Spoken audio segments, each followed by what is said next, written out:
నమస్కారం. బీఆర్కే భక్తి ఛానల్కి స్వాగతం. నేను మానస. ఈరోజు మనతో పాటు ఉన్నారు ప్రముఖ ఆధ్యాత్మికవేత్త, జ్యోతిష పండితులు బ్రహ్మశ్రీ దేవులపల్లి బాలచంద్ర శర్మ గురువుగారు ఉన్నారు. గురువుగారిని అడిగి విశ్వవసునామ సంవత్సరంలో 12 రాశుల వారికి ఎలా ఉండబోతుంది, వాళ్ళు ఎలాంటి పరిహారాలు చేసుకోవాలో గురువుగారిని అడిగి తెలుసుకుందాం. నమస్కారం గురువుగారు. నమస్తే. గురువుగారు, విశ్వవసునామ సంవత్సరంలో తులారాశి వారికి ఎలా ఉండబోతుంది, వాళ్ళు చేసుకోవాల్సిన పరిహారం గురించి కూడా తెలియజేయండి. శ్రీమాత్రే నమః. శ్రీ గురుభ్యో నమః. తులారాశి వారికి సంబంధించి విశ్వవసునామ సంవత్సరంలో ఎలా ఉందో తెలుసుకుందాం. తులారాశి వారికి ఆదాయం 11, వ్యయం 2. ఆదాయం 11, వ్యయం 5, రాజ్యపూజ్యం 2, అవమానం 2. ఈ యొక్క నూతన సంవత్సరంలో తులారాశి వారికి సంబంధించి శుక్రగ్రహ, శనిగ్రహ, బుధగ్రహ ప్రభావం వలన ఈ వారాల్లో కూడా అంటే శుక్రవారం, శనివారం, బుధవారం చాలా అనుకూలంగా ఉంటుంది. ఇదిలా ఉండగా తులారాశి వారికి సంబంధించిన విషయంలో ఘాతవారం మనకి గురువారం అవుతుంది. ఆ గురువారం నాడు కొన్ని పనులు చేయకుండా ఉంటే మంచిది. ఈ ఏడాది వీరికి నూతనమైనటువంటి పనులు ప్రారంభించే అవకాశం ఉంది, వస్తువులు కొనే అవకాశం ఉంది, స్థలములు కొనే అవకాశం ఉంది. అలాగే శనిగ్రహ ప్రభావం వలన శుభస్థానంలో సంచారం చేయడం వలన పోటీ రంగాల్లో విజయం సాధిస్తారు. అంటే గతంలో వీరిని ఎవరెవరైతే తక్కువగా చూశారో ఇప్పుడు ఇంత అద్భుతంగా ఉన్నాడు, ఇంత బాగా చేస్తున్నారని మాట్లాడేటువంటి అవకాశం కూడా ఉంది. సామాజిక స్ఫురం వీరికి ఎక్కువ. లక్ష్మీ నరసింహస్వామి ఆరాధన చేయడం చాలా మంచిది. ఈ ఏడాది కొన్ని విషయాల్లో కాస్త జాప్యము, సవాళ్ళు ఎదుర్కోవాల్సి రావచ్చు. కానీ దీర్ఘకాలికమైనటువంటి విజయాలు మాత్రం తథ్యం, దాంట్లో ఎటువంటి సందేహం లేదు. ఉద్యోగస్తులకు సంబంధించి తులారాశి వారికి సంబంధించి నూతన సంవత్సరంలో ఉద్యోగస్తుల్లో చాలా అద్భుతంగా ఉందని చెప్పొచ్చు. వీరు ఎవరికి కూడా కాంట్రాక్ట్ చేసి ఉద్యోగం చేయకండి. వీరికి ఉన్నటువంటి పరిస్థితి వలన, టాలెంట్ వలన వీరిని కాంట్రాక్ట్లో పెట్టేస్తే జీతం పెంచకుండా ఇబ్బంది పెట్టే అవకాశం ఉంది. ముఖ్యంగా మే తర్వాతి కాలంలో కష్టానికి తగినటువంటి ఫలితం ఖచ్చితంగా దక్కుతుంది. గురువు గ్రహం యొక్క ప్రభావం వలన వీరు సత్ఫలితాలు పొందే అవకాశం ఉంది. శని మార్చి నెలలో షష్ఠగ్రహ కూటమి సందర్భంలో ఈ యొక్క మీనరాశిలోకి ప్రవేశించాడు కాబట్టి ఆ తర్వాతి కాలంలో కొన్ని ఆటంకాలు ఎదురైనప్పటికీ కాస్త కొన్ని సమయాల్లో వీరు చేసేటువంటి పనులలో జాప్యం చేకూరేటువంటి అవకాశం ఉంది. అయితే గురుగ్రహం యొక్క సహాయం వలన ఎప్పటికప్పుడు సమస్యలన్నీ కూడా పరిష్కరించుకుంటారు. ఏదైనా జరగబోతుంటే ముందే తెలుస్తుంది. ఏవైనా తొందరపడి ఒక పని చేస్తే దాన్ని సవరించడం చాలా తొందరగా సవరించే అవకాశం కూడా ఉంది.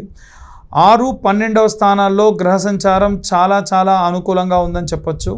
ఈ విధంగా ప్రథమార్థము, ద్వితీయార్థము ఏ రాశి వారికి కూడా లేనిది ఒక్క రాశి వారికి ఏంటో తెలుసా అమ్మా? సాధారణంగా ఎవరికైనా 2 నుంచి 3 నెలలు ఇబ్బంది ఉంటుంది 12 నెలల్లో.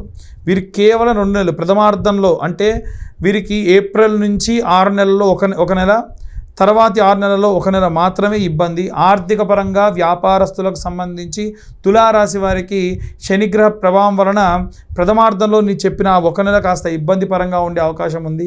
ఉద్యోగస్తులకు కూడా కెరీర్ పరంగా విజయం సాధిస్తారు, పోటీ రంగాల్లో విజయం సాధిస్తారు. గురుగ్రహ ప్రభావం వలన 6 నెలలలో విపరీతమైనటువంటి కీర్తి ప్రతిష్టలు పొందుతారు.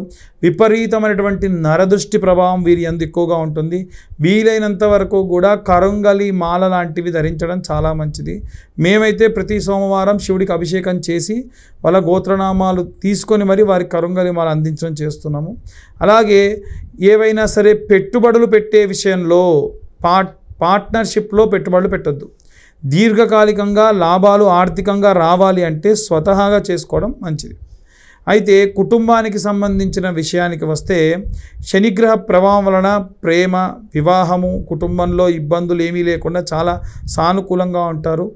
గురువు యొక్క ప్రభావం ఏదైతే ఉందో, గురుగ్రహం యొక్క స్థానం ఏదైతే ఉందో దాని వలన ఆయన యొక్క అనుగ్రహంతో మంచి వ్యక్తులతో కనెక్ట్ అవ్వడము, వాళ్ళ బంధువర్గంలోనే మంచి పేరు ప్రతిష్ఠున్న వారితో పరిచయాలు ఏర్పడము, వీరు మనకు బంధువులు అన్న సంగతి తెలవకుండా తర్వాతకు తెలుసుకోవడం, మాట్లాడడం, వారితో మంచి రిలేషన్షిప్ మెయింటైన్ చేయడం, ఇవన్నీ కూడా జరుగుతాయి. మంచి సంబంధ బాంధవ్యాలు అధికంగా ఉండే అవకాశం ఉంది. ముఖ్యంగా కుటుంబంలో ఉన్నటువంటి గృహిణులు ఎవరైతే ఉంటారో వారికి సంబంధించి ఈ నూతన సంవత్సరంలో గురుగ్రహం యొక్క ప్రభావం వలన వాతావరణం చాలా ఆహ్లాదంగా ఉంటుంది. సంవత్సర ప్రారంభం నుంచి మార్చి తర్వాతి కాలంలో ఉన్నటువంటి మే వరకు కూడా చూసుకున్నట్టయితే శని 7వ స్థానంలో సంచరించడము, భాగస్వామి యొక్క ఆరోగ్య సమస్యలు, ఆడవాళ్ళైతే భర్తకి, మగవాళ్ళైతే భార్య యొక్క ఆరోగ్య సమస్యలు వీరిని కాస్త వేధించవచ్చు. జాగ్రత్తగా ఉండాలి. దీర్ఘకాలికమైన వ్యాధులు వచ్చే అవకాశం ఉంది. అలాగే రాహుగ్రహం 5వ స్థానంలో సంచారం చేయడం వలన ఈ సమయంలో కొన్ని సమస్యలు ఎదుర్కొనేటువంటి అవకాశం ఉంది. పిల్లల నుంచి కొన్ని వినకూడనటువంటి కొన్ని పొరపాట్లు చేసినట్టుగా మనం వింటాం. వారి ప్రవర్తన కాస్త బాధ కలిగిస్తుంది. అలాగే పిల్లలకు సంబంధించి మనం ఏవైతే ప్లాన్స్ వేస్తూ ఉన్నారో కెరీర్ పరంగా చాలా సుగమం అవుతుంది. సంతానం కోసం ఎదురు చూసేటువంటి వారికి ఏడాది మధ్య ప్రాంతంలో శుభవార్త వింటారు.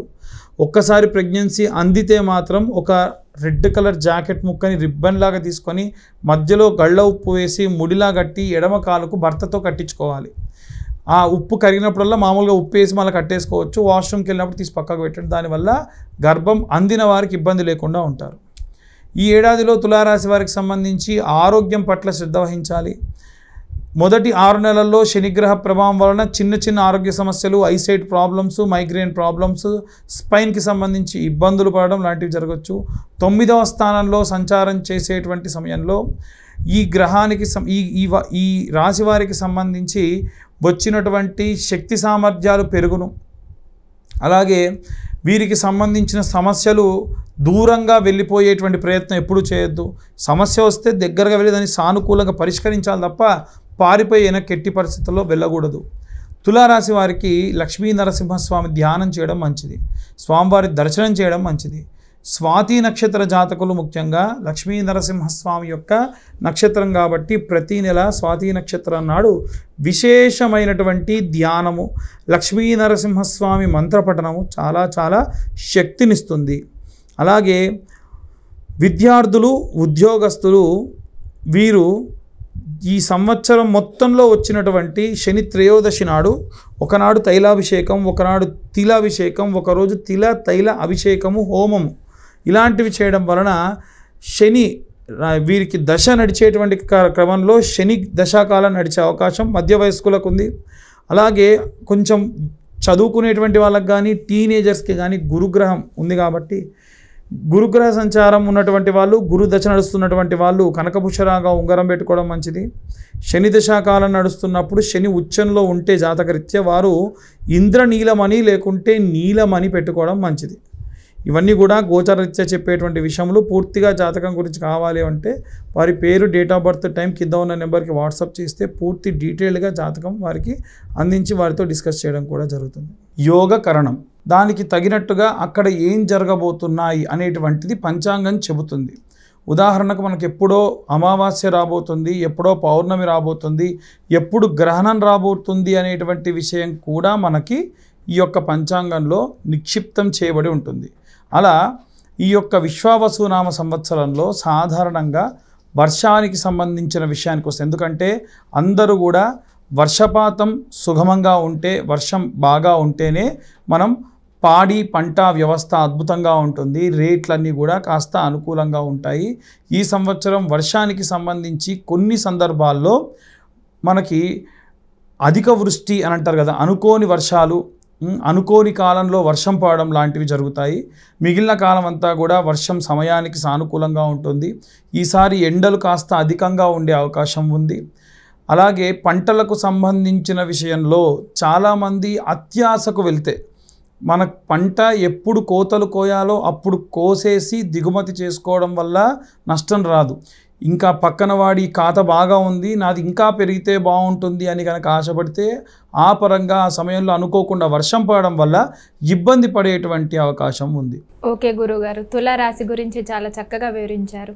ధన్యవాదాలు.